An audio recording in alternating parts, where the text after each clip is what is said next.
Hello, everyone. This is The Sexual Catholic, and I'm your host, Dr. Mark Levand.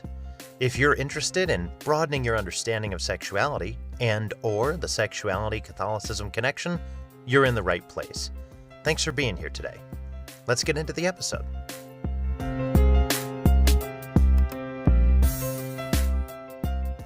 Hello and welcome to this episode of The Sexual Catholic. I'm your host, Dr. Mark Levand, and in this episode, we're going to talk about sexuality education. What is it? Why have it? And how Catholic teaching supports it so we can best learn about ourselves as sexual beings in this world. But first, I want to thank everyone who has listened and offered some helpful feedback about the podcast so far. I learned about sound engineering to prevent some loud distortion noises and some other sound stuff. So thank you for all of that because I'm kind of just learning about this as I go. I'm creating this podcast in my free time and trying to keep it ad-free.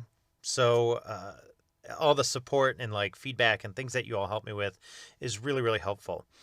So please, if you have feedback or thoughts for maybe future topics or future episodes, please visit thesexualcatholic.com, where you can find a contact page, or send some ideas to thesexualcatholic@gmail.com.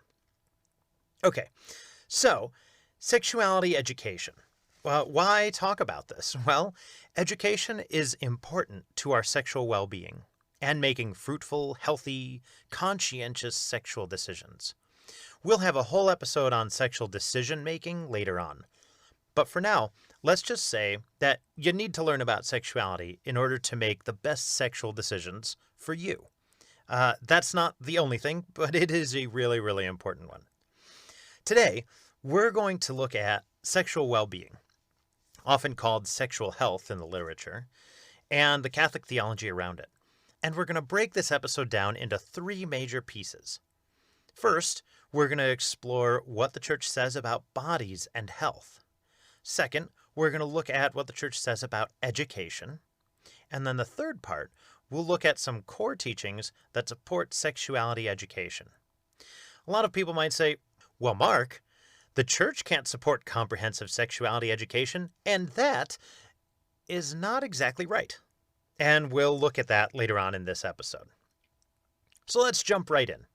Sexual wellness, sexual well-being, sexual health. For now, we're going to use these terms interchangeably. If you listen to the last episode on sexually conscientious adults, you'll know that the term health can feel a bit value-laden, and it has shame attached to it sometimes. But we'll use it here because that's how the research literature discusses what I want to talk about today.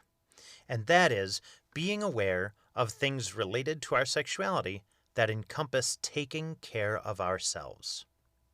So, let's look at Church teaching on bodies, health, and education to better understand Church teaching on sexual health. First, caring for our bodies as a teaching of the Church has been around for some time now. Care for our bodies is seen in a pretty important document from the Sacred Congregation for the Doctrine of the Faith, called the CDF, which is an important teaching office of the Vatican. It's now called the Dicastery for the Doctrine of the Faith. But in 1980, they wrote the Declaration on Euthanasia, saying, quote, "Everyone has the duty to care for their own health or to seek such care from others." End quote. That's in chapter 4.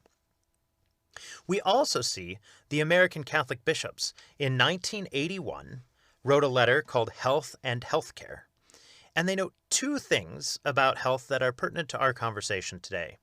The first is how they root the concept of health within wholeness. And the second is about whose responsibility it is. So first, on page 4 of that document, they note, quote, "Health in the biblical perspective means wholeness, not only physical, but also spiritual and psychological wholeness. Not only individual, but also social and institutional wholeness." End quote. Health and wholeness for the bishops means caring not only for our bodies, but for the whole person. And that there is social and institutional health and wholeness that needs to be considered.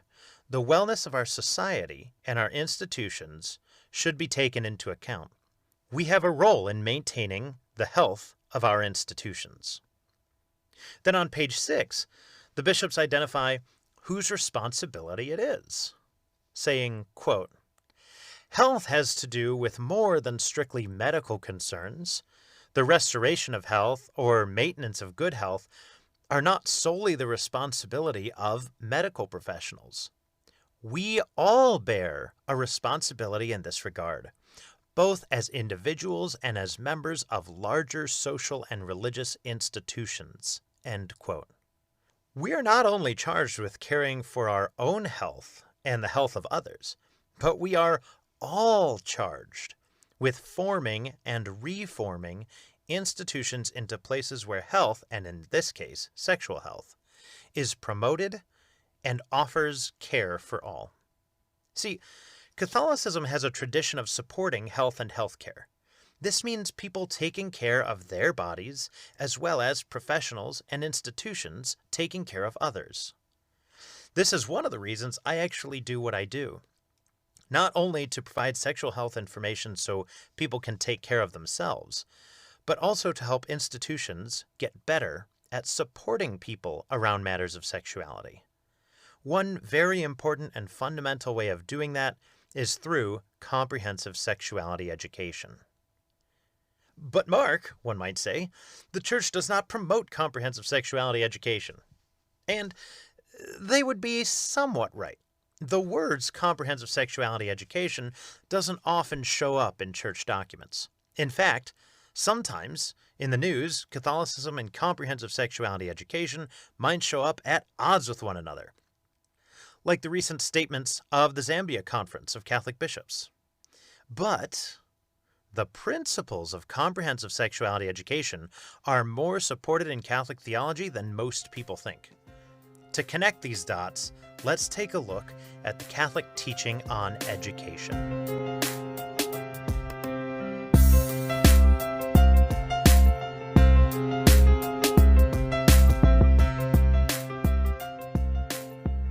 Like having a long history on health and care for bodies, the Catholic Church has a long history of valuing education. I've written about Catholic sexuality education in a couple different academic journals. Some of them on my own, others with colleagues. But we can boil Catholic values of education down to this statement: everyone has the right to an education that helps develop them into a responsible person in society. That everyone has the right to an education that helps develop them into a responsible person in society. Well, where does it say this, Mark? Well, I'm so glad you asked. In the Second Vatican Council, there's a document called Gravissimum Educationis in 1965, or the Declaration on Christian Education. In Section 1, we see that all people, since, quote, they enjoy the dignity of a human being, have an inalienable right to an education, end quote. Simply because we are human, we have this inalienable right, a right that cannot be taken away by anyone, to receive an education. Pope John XXIII, in his encyclical Pacem in Terris, or Peace on Earth, in 1963, said that people have the, quote, natural right to share in the benefits of culture, and hence to receive a good general education, end quote. And he continues on to include technical and professional training in that. The Church has taught for a long time that education is a fundamental right of humans, which is good because no one person knows everything. We can all stand to learn a little more. The second part of that statement, remember, everyone has the right to an education, we covered, and we see the being responsible persons in society throughout tons of church documents. But let's look at two quick examples.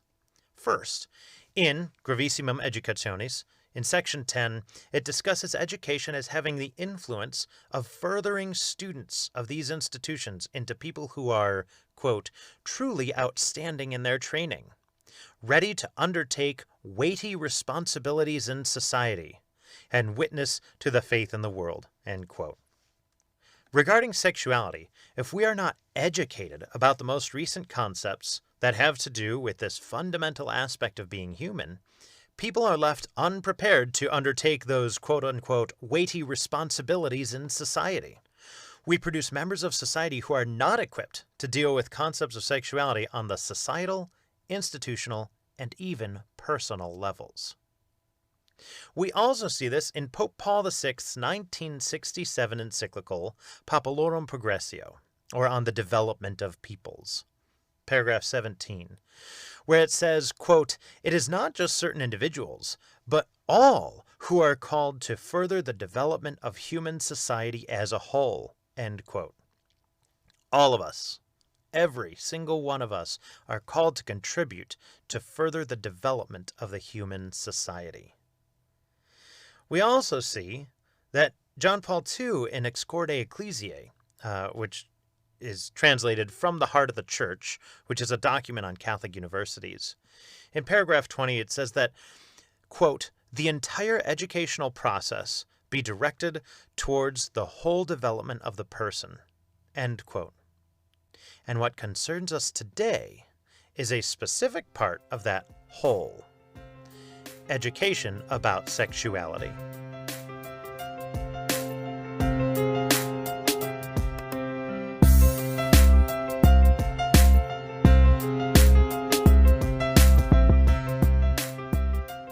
So, we see that taking care of our bodies is deeply rooted in Catholic teaching. Education as an inalienable right is deeply rooted in Catholic teaching. That educating for whole person development is deeply rooted in Catholic teaching. Now, let's look at, specifically, sexuality education. We see Pope Francis discuss this in Amoris Laetitia, or The Joy of Love, in 2016, where he draws upon Vatican II, noting in paragraph 280, the need for, quote, "a positive and prudent sex education to be imparted to children and adolescents as they grow older, with due weight given to the advances in the psychological, pedagogical, and didactic sciences," end quote. That last part, giving due weight to the advances in psychological, pedagogical, and didactic sciences, means that in our sex education, we should consider and implement the most recent developments psychology has to offer, as well as the wisdom of people who study education, and in this case, people who study sexuality education. The concept of sexuality education needing to be more positive is also endorsed by those in the sex ed field. Most notably, former Surgeon General David Satcher said the same thing in 2001, that we focus too much on disease prevention and not enough on the joys of sexuality. I talk about this in an article I wrote called Sexual Science in the Catholic Church, Areas of Common Ground, where I go over some of the similarities between sexology, or the study of sexuality, and sexuality educators, and church teaching. I kind of compare and contrast the two, looking for those areas of common ground. And spoiler alert, both parties think it needs to be more positive and less shame-based. We also see in Amoris Laetitia, Pope Francis noting, quote, "Sex education should also include respect and appreciation for differences, as a way of helping the young to overcome their self-absorption and to be open and accepting of others," end quote. That's paragraph 285. First, that term self-absorption can really stick out to people. So a little note about this. Catholic teaching often calls people to think about more than just themselves, okay? To have an empathy and to be in solidarity with others. Self-absorption, then, is the opposite of the church teachings on how to care for others. So, back to the other parts of that statement. Sex education should also include respect and appreciation for differences as a way of helping the young to overcome their self-absorption, and to be open and accepting of others. We see that an education about differences and respect for those differences is a foundation of sexuality education called for by Pope Francis. and also evident in secular sexuality education as well. And when it comes to who is doing this sexuality education, we see the church has a rich history of saying parents should be the first and foremost educators of their children, something that most sexuality educators also agree with. You can see more about that in the article I mentioned above. But also, we see the Synod of Bishops recommends to Pope Francis in 2015, quote, "Moreover, the family, while remaining the primary place of formation," where they cite Gravissimum Educationis, "cannot be the only place for formation in matters of sexuality," end quote.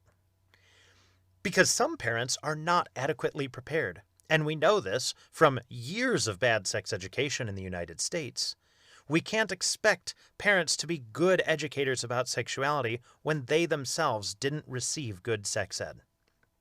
The Church knew this in 1955, when the Pontifical Council for the Family writes in their document, The Truth and Meaning of Human Sexuality, that parents find themselves, quote, "unprepared to provide adequate answers," end quote, in the first paragraph of that document. Why is all of this important? Because comprehensive sexuality education leads to better health outcomes. Better health is a teaching of the Church, and better health leads to the development of a human society, also a teaching of the Church. In a recent 2020 academic article, which was a meta-analysis, or a look at sexuality education research over the course of decades, we see that comprehensive sexuality education lowers youth pregnancy, lowers rates of STI transmission, helps prevent domestic violence and sexual abuse, and improves healthy relationship development and social emotional learning. Literally, overcoming our own self-absorption, right, as we talked about earlier. That's what social emotional learning does. When taken as a whole, those are all values held by the Catholic Church. And so education about this stuff is not only accepted in Catholic teaching, but it is a moral good. There was another article I wrote with a colleague, a moral theologian, Dr. Karen Ross, titled Sexuality Education as a Moral Good, Catholic Support for Accurate Holistic Sexuality Information. And in that article, we discuss Catholic theological grounding for holistic, comprehensive sexuality education. Why? Because educating for whole person development involves learning about matters of sexuality. Education about sexuality is a moral good. And when we fail to educate people about sexuality, we rob them of the information they will need to interact in a world full of diversity. And at times, even worse, they can be robbed of joy in the world of sexuality.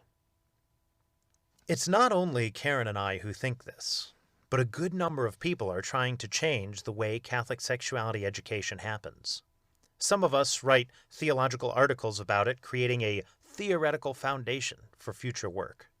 Others write curricula to address sexuality more holistically, like Kate Ott's Thoughtful Christian Curriculum, or the Healthy Bodies, Healthy Relationship Curriculum by Stacey Henning. There is still a lot we need to talk about and develop, but know that there are people working to better prepare folks through comprehensive sexuality education in Catholic settings. One scholar, Emily Kahn, did a dissertation study on Catholic girls and young women and their experience of sexuality education. Interestingly enough, so did my friend Karen. Like, the same kind of study in the same time frame, they didn't know each other, is wild. Research is great. But in an interview with the U.S. Catholic Magazine, Emily Kahn gave these words of contemplation to those delivering sexuality education. To ask oneself, quote, "Is there fear? Or am I thinking in terms of sexuality as a life-giving and joyful gift? That undercurrent of fear and shame may run through so much more than we expect it to. We aren't going to be able to focus on sex and sexuality as joyful and life-giving unless we, as adult educators, pay attention to how many of us have broken relationships with sex." End quote. This is a theme in so much of the sexuality education literature. And we have trainings to help people deal with their own feelings around sexuality and understand how to manage that in a classroom. This is what people who are trained as sexuality educators get trained to do. There's a whole field of study about sexuality education that has rich information about this whole process that Catholic teaching says we should respect and learn from, right? Those advances in pedagogical and didactic sciences. So, even if your sexuality education was not good, know that there are people working to make it better for future generations. And it is never too late to learn more. Like in our last episode, a sexually conscientious adult learns more about sexuality. There's so much to learn about sexuality that can contribute to our joy and pleasure as humans in this world. And remember, sexuality education is not only good to have for the care of your body, but your psychological and spiritual wholeness as well. It is also a part of your inalienable right as a human with dignity in this world to get that sexuality education. That's Catholic teaching. Sometimes, though, listeners might have experienced sexuality education that makes them feel shame around sexuality. That's not uncommon, and unfortunately, especially in Catholic settings. Join in next time for a look into sexual shame and how we can move out of a shame-based understanding of our sexuality into embracing sexual joy.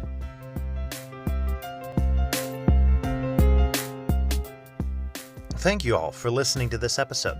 If you liked what you heard or otherwise appreciated it, please subscribe and rate the podcast. If you have other thoughts or ideas for future episodes you'd like to share, please email thesexualcatholic@gmail.com. If you or someone you know would like to learn more about the work that I do, for more information, please visit www.marklevand.com. Thank you for tuning in. I hope something in today's episode was helpful, interesting, or otherwise inspiring. Have a great day.